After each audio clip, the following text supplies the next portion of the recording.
Hi hello welcome to our channel. నేను మీ శ్రీ. ఈరోజు మనం చెప్పుకోబోయే కదా ప్రియనేస్తం పార్ట్ 114. కథలకు వెళ్ళే ముందు వీడియోని లైక్ చేసి అలాగే హైప్ చేయడం మిస్ చేయకండి ఫ్రెండ్స్. ఇక కథలోకి వచ్చేయండి. రక్షని రెడీ చేసింది ప్రవర్తిక. తను డ్రెస్ తీసుకుని బాత్రూంలోకి వెళ్ళిపోయింది. బుజ్జి స్కర్ట్ టాప్లో హెయిర్ బ్యాండ్ పెట్టుకుని జుట్టు లూజ్గా వదిలేసి భలే ఉంది బుజ్జి రక్ష. ఎత్తుకోమన్నట్టు తండ్రి కాళ్ళను చుట్టేసింది. అర్జున్ ఎత్తుకొని తల మీద ముద్దు పెట్టుకున్నాడు. కూతుర్ని అలాగే చూసి విదిలించుకున్నాడు తల. ఎక్కడ తన కూతురికి దిష్టి తగులుతుందేమో. అచ్చం ప్రవర్తిక పోలికలతోనే ఉంటుంది. రంగు మాత్రం అతనిది వచ్చింది. అలవాట్లన్నీ అతనివే వచ్చాయి. డాడీకి బోల్డన్ని విషయాలు చెప్తూ ఉంది. ప్రవర్తిక ఫ్రెష్ అయ్యి బయటకు వచ్చింది. ఆమె రెడీ అవుతుంటే ఆమె వైపు చూశాడు. అద్దంలో నుండి అతన్ని చూసి కళ్ళెగరేసింది. అర్జున్ అలాగే చూస్తుంటే ప్రవర్తికకి అర్థం కాలేదు. ఏమైంది దీనికి అని అనుకుంటూ బొట్టు పెట్టుకుని ఫోన్ బ్యాగ్లో పెట్టుకుని అతని దగ్గరికి వచ్చింది. రక్ష, నువ్వు వెళ్ళి ఫ్రిడ్జ్లో వాటర్ బాటిల్ తీసిపెట్టు బయట అని ప్రవర్తిక చెప్పగానే అలాగే అంటూ పరిగెడుతుంటే వెనక నుంచి మెల్లిగా అని అన్నాడు అర్జున్. అడుగుల వేగం తగ్గించి అడుగులో అడుగు వేసుకుంటూ వెళ్ళిపోయింది రక్ష. అతడి ఒడిలో కూర్చుని అతని చుట్టూ చేతులు వేసింది. ఇంకా నా మీద కోపం పోలేదా అలగగా ముఖం పెట్టి అడిగింది. అర్జున్ నవ్వాడు. అతడు నవ్వడంతో ఆమె మనసు కుదుటపడింది. అమ్మయ్య, అంటే మీ కోపం లేదన్నమాట. మరి ఏమైంది, ఎందుకలా ఉన్నారు? ప్రశ్నల వర్షం కురిపించింది ఒకేసారి. ఏం లేదు, ఏదో ఆలోచిస్తున్నా అంతే. అతడు చెప్పగానే అతని మీద నుండి లేవబోతుంటే గట్టిగా ఆమెను చుట్టేశాడు. ఆమె కంఠం దగ్గర ముఖం దాచేశాడు. ప్లీజ్ వదలండి, రక్ష వస్తుంది. అతడి జుట్టు చెరుపుతూ మెల్లిగా అంది ప్రవర్తిక. నీకు తెలీదా తను వస్తుంది అని? అలాంటప్పుడు ఎందుకొచ్చావు అని అడిగాడు. బుద్ధి తక్కువై అంది ప్రవర్తిక.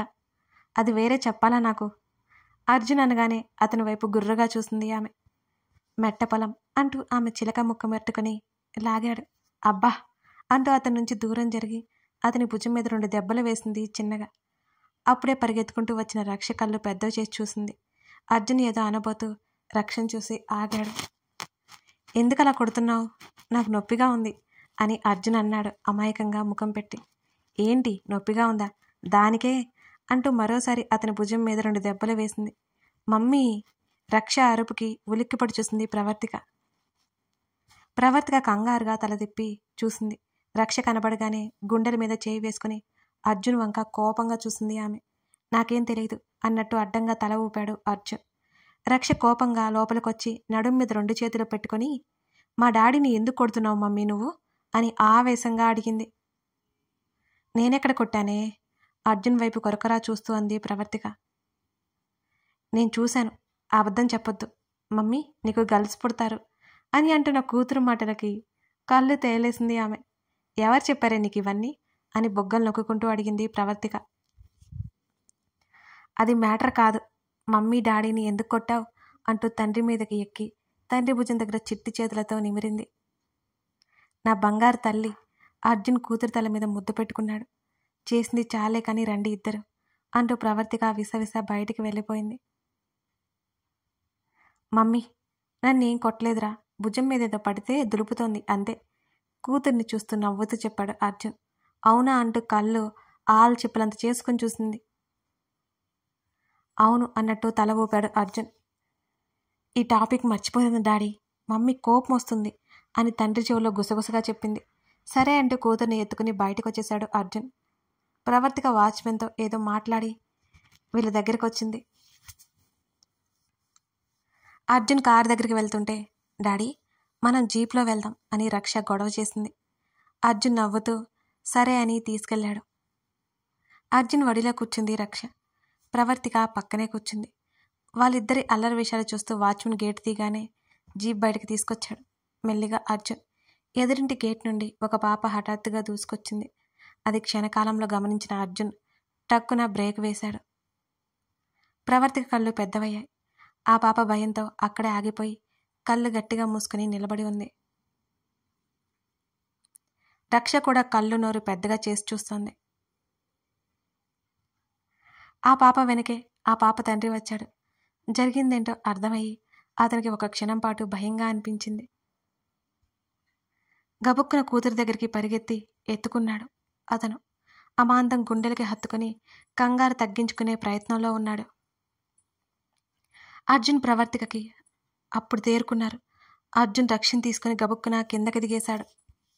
ఏం కాలేదు కదా? అర్జున్ స్వరం కంగారుతో నిండిపోయి వినిపించింది. ఆ అమ్మాయి తండ్రి అడ్డంగా తల ఊపి ఏం కాలేదన్నట్టు చెప్పి, సారీ అండి, పాపను చూసుకోకుండా బయటకొచ్చింది అనగానే ప్రవర్తిక కుదిరిపడింది. వాళ్ళు ఏ గొడవ చేస్తారని భయపడింది కూడా. గాడ్! అర్జున్ కూడా రిలాక్స్ అవుతూ ఊపిరి మెల్లగా బయటకు వదిలాడు. ఆ పాప తప్పు చేసినట్టుగా కళ్ళు దించుకుని తండ్రి మెడను కరుచుకుంది.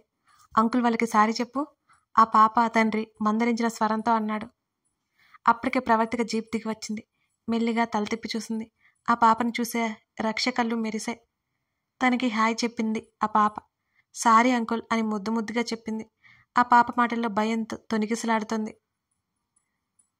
ఇట్స్ ఓకే, ఈసారి అలా చూసుకోకుండా పరిగెత్తకూడదు, సరేనా అని అర్జున్ చిరునవ్వుతో చెప్పాడు ఆ పాపతో. తల ఊపింది అలాగే అన్నట్టు. డాడీ డాడీ, నేను చెప్పింది తనే, రక్ష సంబరంగా అంది. వాళ్ళు కొత్తగా వచ్చినట్టు పరిచయం చేసుకున్న తర్వాత లోపలికి వెళ్ళిపోయారు. అర్జున్, ప్రవర్తిక, రక్ష ముగ్గురు బయలుదేరారు అక్కడి నుంచి. ఏంటి అలా ఉన్నావు అని అడిగాడు అర్జున్ ఆమెనే చూస్తూ. ఇందాక జరిగిన సంఘటన తలుచుకుంటే భయం వేస్తోందండి. క్షణాల్లో పాప అని చెప్పలేక ఆపేసింది ఆమె. ఏం కాలేదు కదా, కంగారు పడుకో అంటూ తనతో పాటు డ్రైవింగ్ చేయడానికి ఉత్సాహంగా ఉన్న కూతురు చేతులను స్టీరింగ్కి పట్టించి మెల్లిగా డ్రైవ్ చేస్తున్నాడు అర్జున్. కాసేపటికి మాల్కి వెళ్లారు ముగ్గురు. సరాసరి టాయ్స్ ఉన్న సెక్షన్ వైపుకి వెళ్ళబోయారు. రక్ష తనకి కావలసినవన్నీ సెలెక్ట్ చేసుకునే పనిలో పడింది. అర్జున్ దగ్గరుండి చెక్ చేసి మరీ కూతురికి ఇష్టమైనవన్నీ తీసుకున్నాడు. వాళ్ళిద్దరి గొడవ అల్లరి చూసి ఆ విషయాన్ని తాత్కాలికంగా మర్చిపోయింది ప్రవర్తిక. ముగ్గురు కావలసినంత షాపింగ్ చేశారు. ఇక మీద తిరగడం నా వల్ల కాదు బాబు అని ప్రవర్తిక చేతులెత్తేసింది. మమ్మీ అప్పుడేనా అని రక్ష బిక్కమొహం వేసింది. ఇప్పటికే 3 గంటలకు పైనే తిరుగుతా ఉన్నావు. ప్రవర్తిక తండ్రి కూతుల వైపు గుర్రగా చూసింది. తండ్రి కూతుళ్ళిద్దరూ ముఖముఖాలు చూసుకుని భుజం కదిలించి పెదవి విరిచారు ఒకేసారి. వాళ్ళిద్దరినీ కళ్ళు చిన్నవి చేసి చూసి కోపంగా చూసింది ప్రవర్తిక. ఇద్దరూ హైఫై ఇచ్చుకుని అక్కడి నుండి ఫుడ్ కోర్ట్కి వెళ్లారు. అర్జున్ వెళ్ళి ఐటమ్స్ తీసుకొచ్చాడు. రక్షని టేబుల్ మీద కూర్చోబెట్టి తనే కూతురికి స్వయంగా తినిపించాడు. ఒకప్పుడు సంగతులన్నీ గుర్తొచ్చి ప్రవర్తిక పెదవుల మీద నవ్వు తేలియాడింది. తన ముందు ఉన్న ఆహార పదార్థాల వైపు చూస్తూ ఆమె నవ్వుకుంది. మొదట్లో అర్జున్తో వచ్చినప్పుడు తనకు అవేమీ తెలియవు. అతడిలాగే దగ్గరుండి తినిపించాడు. తనలో తను నవ్వుకుంటున్న భార్యమన్ని చూసి చేత్తో తట్టి ఏమైంది అన్నట్టుగా ఏం లేదన్నట్టు అడ్డంగా తల ఊపింది. అతన్నే చూసింది మురిపెంగా. అతనికి ఈ విషయం అర్థమైనట్టుంది. ఇప్పటికి కూడా తినడం రావట్లేదా ఏంటి అని అడిగాడు ఆట పట్టిస్తూ. అంత వెటకారం వద్దులేండి. ప్రవర్తిక మూతి తిప్పింది. డాడీ, మమ్మీ మోత అలా ఎందుకు తిప్పుతుంది అని ప్రవర్తిక వైపే కళ్ళు ఇంతింత చేసుకుని చూస్తూ అడిగింది రక్ష. తినడం మానేసి మరి. అదే మీ మమ్మీ జన్మ హక్కులే బంగారం అని అర్జున్ నవ్వుతూ అన్నాడు. కాదు నవ్వాపుకున్నాడు. తండ్రి మాటలు అర్థం కాక అయోమయంగా చూసింది బుజ్జిరక్ష. మమ్మీ నా మీద అలిగింది. కూతురికి అర్థమయ్యేలా చెప్పాడు. అవునా అన్నట్టు తల్లి వైపు చూసింది. ప్రవర్తిక అవునన్నట్టు తలాడించింది. ఎందుకు అలిగావు మమ్మీ? డాడీ నిన్నేం అనలేదుగా ముద్దు ముద్దుగా అడుగుతున్నా కూతుర్ని చూసి నవ్వుకుంది ప్రవర్తిక. ఏమైనా అంటేనే అలుగుతారని దీనికి బాగా తెలుసు అనుకుంటోంది లోపల. నేను మీ మమ్మీకి తినిపించలేదట. అర్జున్ క్రీగంట ప్రవర్తికని చూస్తూ అన్నాడు. తినిపించవచ్చు కదా డాడీ అన్నది. ఆలస్యం అవుతుంది, నీకు పెట్టాలి కదా, నేను తినాలి అని కూతుర్ని గమనిస్తూ అన్నాడు అర్జున్. 2 క్షణాలు రక్ష బాగా ఆలోచించింది. తల్లి వైపు చూడగా తల్లి అలాగే తినకుండా కూర్చోవడం చూసింది, గమనించింది కూడా. ప్రవర్తిక కూడా కుతూహలంగా కూతుర్ని చూస్తోంది. ఏం చెప్తుందా అని. నాకు ఒక ఐడియా వచ్చింది అంది రక్ష. తన బుల్లి చేతులతో పెద్ద పెద్ద బర్గర్ పట్టుకుని తల్లి నోటి దగ్గర పెట్టేస్తుంది. ఇప్పుడు తిను మమ్మీ, ఇప్పుడు ఏం లేట్ అవ్వదు అంది తెలివిగా. అర్జున్, ప్రవర్తిక కొన్ని క్షణాల పాటు ఆశ్చర్యపోయారు కూతుర్నే చూస్తూ. ఆ తర్వాత గర్వంగా చూశాడు భార్య వైపు. ప్రవర్తిక మరోసారి మూతి తిప్పబోయి ఆగిపోయింది. అర్జున్ నవ్వేశాడు. కూతురి చెంప మీద ముద్దు పెట్టుకుని తనకి తినిపించసాగింది తింటూ. ఇంటికి వెళ్ళేసరికి ఆలస్యం అయిపోయింది. రక్ష దారిలోనే నిద్రపోయింది. ప్రవర్తిక కవర్లను ఇంట్లోకి పట్టుకొచ్చింది. వెనకే రక్షని ఎత్తుకుని వచ్చాడు అర్జున్. ఎప్పటిలాగే బుజ్జి బెడ్ మీద రక్షణ పడుకోబెట్టి ఫ్రెష్ అయ్యి బట్టలు మార్చుకుని వచ్చాడు.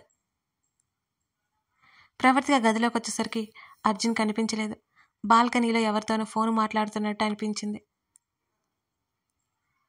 ఆమె బట్టలు మార్చుకుని కూతుర్ని లేపి బలవంతంగా కొంచెం మంచినీళ్ళు తాగించి మళ్ళీ పడుకోబెట్టింది. ఆలోపు అర్జున్ లోపలికి వచ్చేశాడు. కూతురు మళ్ళీ నిద్రలోకి జారుకుంది అని నిర్ధారించుకుని పక్క మీదకి వచ్చింది. ఈ టైంలో ఎవరు అని అతని ఛాతీ మీద చంపానించి అలవాటుగా అతని ఛాతీ మీద వేలతో రాస్తూ అడిగింది. అజయ్ చెప్పిన విషయం మొత్తం క్లియర్గా ప్రవర్తికకి వివరించాడు అర్జున్. ప్రవర్తిక కాస్త కంగారుగా చూసింది అతన్ని. చిన్న పాపకి హార్ట్ ప్రాబ్లం అనగానే ప్రవర్తిక మనసు ద్రవించిపోయింది. ఆ బాధ ఎలా ఉంటుందో తనకీ తెలుసు. అబ్బా, ఆ పసిపిల్ల ఎలా తట్టుకుంటుందో ఏమో, అప్పుడే ఆపరేషన్లు అవన్నీ అని ప్రవర్తిక ఊహించలేనట్టుగా ముఖాన్ని అసహనంగా పెట్టుకుంది. తప్పదు, లేకపోతే పాప ప్రాణానికే ప్రమాదమట. నేను ఇక్కడ డాక్టర్స్తో మాట్లాడాను. మన ఆశ్రమం తరపున చాలామందికి ఆయన సర్జరీలు చేశారు. రేపు పాప రిపోర్ట్స్ మొత్తం పంపించమని చెప్పారు అని అన్నాడు అర్జున్ జుట్టులోకి వేలు పొనిచ్చి నిమురుతూ. ప్రవర్తిక ఇంకా కంగారుగానే ఉంది. సర్జరీ తర్వాత నొప్పి గుర్తు చేసుకుంటే ఆమె ఒళ్ళు జలధరించింది. అంత చిన్నపిల్ల ఎలా తట్టుకుంటుందో ఏమో అనే ఆలోచన, ఆమె మనస్థితి తెలిసి కూడా అనవసరంగా చెప్పానేమో అనిపించింది అర్జున్కి. ఏంటో అనుకోకుండా తప్పక చెప్పేశాడేమో.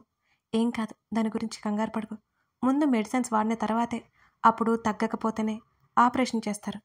అది నీ అంత క్రిటికల్ ప్రాబ్లం ఏమీ కాదు అని అర్జున్ నచ్చ చెప్పాడు. మీరే కాస్త పట్టించుకోండి, వాళ్ళు ఎంత భయపడుతున్నారు అని ఆలోచనగా అంది. సరే, ఇక ఆ విషయం వదిలే. ఏదైనా తెలిసిన తర్వాత అదే పట్టుకుని వేలాడకూడదు అని చెప్పాడు అర్జున్. మాట్లాడుతూ ఆమె భుజం మీద చీర పక్కకు తప్పించేశాడు. ప్రవర్తిగా గబ్బుక్కున అటువైపుకి తిరిగిపోయింది. ఆమె భుజం పట్టుకుని తన వైపుకు తిప్పుకొని ఆమె హృదయానికి ఉన్న బంధనాలు తొలగించేశాడు అతను. ఆమె హృదయం మీద నిలువుగా ఆపరేషన్ చేసిన తాలూకా గుర్తు ఆమె శరీరం మీద స్పష్టంగా కనబడుతోంది. హృదయానికి చేతులు అడ్డు పెట్టుకుంది ప్రవర్తిక. ఆమె చేతులు తన చేతులతో పట్టి సున్నితంగా పక్కకు పెట్టేశాడు. ఆ గాయం తాలూకా గుర్తు మీద మునివేలతో తడుముతుంటే ప్రవర్తిక అలాగే కళ్ళు మూసుకుంది. అది చూడగానే అతని మనసంతా తను చూడని ఆమె పడ్డ బాధని గుర్తు చేసుకోవడానికి ప్రయత్నం చేస్తోంది. అతని పెదవులు ఆ ప్రదేశం మీద కాసేపు నాట్యమాడాయి. అప్పటికే అతని పనులకు ప్రవర్తిక శరీరంలో బోలెడన్ని ప్రకంపనాలు మొదలైపోయాయి. అతని వైపు తిరిగి గరింత గట్టిగా హత్తుకుంది. ఆమె హృదయంలోని నిద్రలోకి జారుకున్న అతని తలను దిండు మీదకు వేసి తన బట్టలు సరిచేసుకుంది. ఆ గాయాన్ని చూసినప్పుడు అతను ఎందుకంత ఉద్వేగపడిపోతాడు? అతని జుట్టు సవరించి చిన్నగా నవ్వుకుంటూ అతని నుదుటిన ముద్దు పెట్టుకుంది. అప్రయత్నంగా చాలాసేపటి వరకు అతని తలని నిమురుతూ ఉంది. అతన్ని మొదటిసారి చూసినప్పుడు ఎంత భయపడిందో, ఇప్పుడు ఎంతో ధైర్యంగా అతని గుండెల మీద హాయిగా నిశ్చింతగా ఉండగలుగుతోంది. అంతకంటే భద్రత ఇంకెక్కడా లేదు అనిపిస్తోంది. వేరే ఎవరైనా తన జీవితంలోకి వస్తే ఆ ఊహే తను భరించలేదు. తన పెళ్లి ఆపి మంచి పని చేశాడు. ఆ రోజు తనకిలా ఇంకా గుర్తుంది. తన్ని రెడీ చేసిన వాళ్ళు, తన పిన్ని అందరూ బయటకు వెళ్ళారు. ముహూర్తం టైం ఇంకా కాలేదు. పెళ్ళి అంటే ఏదో సిగ్గు బిడియం, అంతలోనే భయం కూడా. తండ్రి చెప్పగానే ఒప్పుకుంది, కానీ ఇప్పుడు ఆలోచిస్తే నవ్వొస్తుంది. లేచి నిలబడి తను అద్దంలో చూసుకుంటుండగానే ఎవరో హఠాత్తుగా తన గదిలోకి రావడం కనిపించింది. తలుపు వేసినట్టు తెలిసింది. గబుక్కున వెనక్కి తిరిగింది. అర్జున్ లోపలికి వచ్చి తలుపులు వేసి ఆమె మాట్లాడేలోపే దగ్గరికి వచ్చి ఆమె మొహం మీద క్లోరోఫామ్ ఇచ్చేశాడు. ఆమెకి తల తిరిగినట్టు అనిపించడంతో ముందుకు వాలబోతుంటే ఆమె భుజాలు పట్టి గట్టిగా పట్టుకున్నాడు అర్జున్. అప్పుడు చూసింది అతన్ని. గంభీరమైన ముఖం, చురకత్తుల్లాంటి కళ్ళు, పదునైన చూపు. ఒక్కసారిగా గుండె జల్లుమని స్పృహ తప్పిపోయింది ప్రవర్తిక. అతడు అనుకుంటాడు స్వార్థంగా ఆలోచించాడని, కానీ నిస్వార్థంగా ఉంటాడెప్పుడు. అప్పటికే రక్ష చావులో తల్లడిల్లిపోతూ ఎందరికో జరిగిన అన్యాయాన్ని భరించలేక దుర్మార్గులని నిర్మూలించాడు అతను. ఆ క్రమంలో తనని చేరుకున్నాడు. లేకపోతే అతను పక్కన లేని తను అసలు ఊహించుకోలేదు తన జీవితాన్ని కూడా. అర్జున్ వైపుకి తల తిప్పి చూసింది ప్రవర్తిక. అతని కనుబొమ్మలు ముడుచుకుని ఉన్నాయి. ఎందుకో కలవరంగా అనిపించాడు ప్రవర్తికకి. అతని చెంప మీద ముద్దు పెట్టుకుని అతని తలని దగ్గరికి లాక్కొని ఆమె కళ్ళు మూసుకుంది. ఎప్పటికో నిద్రలోకి జారుకుంది. కథ కొనసాగుతోంది. కథ నచ్చితే లైక్ చేసి మీకేమనిపించిందో కామెంట్ చేయడం మర్చిపోకండి. మీ కామెంట్స్, మీ లైక్సే నాకు ఎంకరేజ్మెంట్. అలాగే మన సిరీ డైరీస్లో నువ్వే కావాలనే సిరీస్ రన్ అవుతోందండి. ఇప్పటికీ మీ రెస్పాన్స్ చాలా చాలా బాగుంది. ఇంకా చూడని వాళ్ళు ఎవరైనా ఉంటే చూడండి. ఆ లింక్స్ మన స్టోరీ డిస్క్రిప్షన్లో ఇస్తాను. Thank you.